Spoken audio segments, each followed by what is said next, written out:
Only the thought police mattered. Behind Winston's back, the voice from the telescreen was still babbling away about pig iron and the over-fulfillment of the 9th three-year plan. The telescreen received and transmitted simultaneously.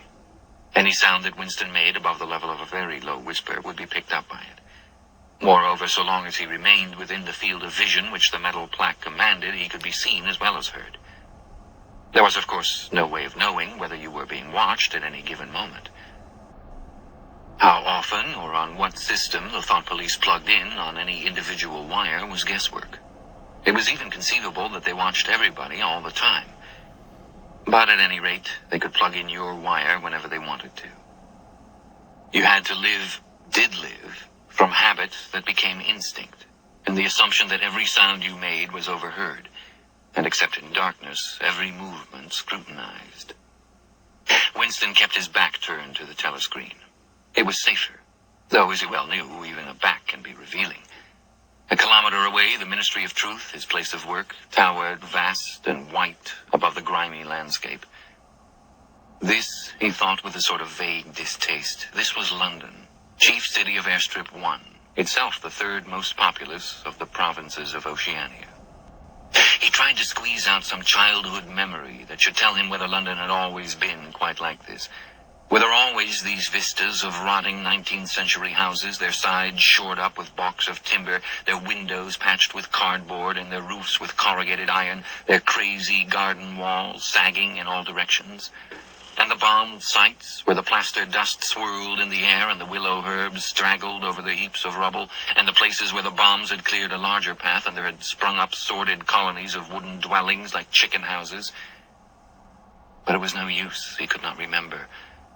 Nothing remained of his childhood except a series of bright-lit tableaus, occurring against no background and mostly unintelligible.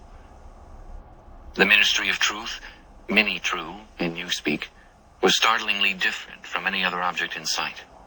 It was an enormous pyramidal structure of glittering white concrete, soaring up terrace after terrace, 300 meters into the air. From where Winston stood, it was just possible to read, picked out on its white face in elegant lettering, the three slogans of the party. War is peace, freedom is slavery, ignorance is strength. The Ministry of Truth contained, it was said, 3,000 rooms above ground level and corresponding ramifications below. Scattered about London, there were just 3 other buildings of similar appearance and size.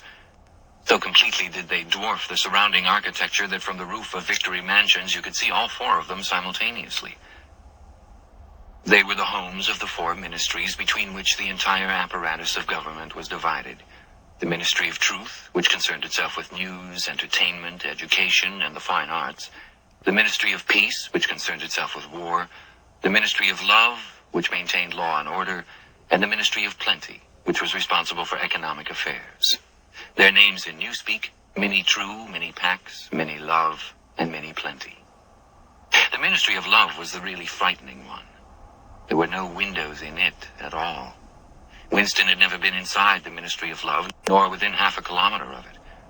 It was a place impossible to enter except on official business, and then only by penetrating through a maze of barbed wire entanglements, steel doors, and hidden machine gun nests.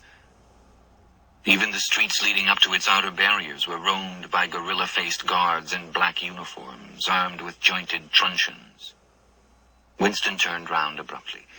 He had set his features into the expression of quiet optimism which it was advisable to wear when facing the telescreen.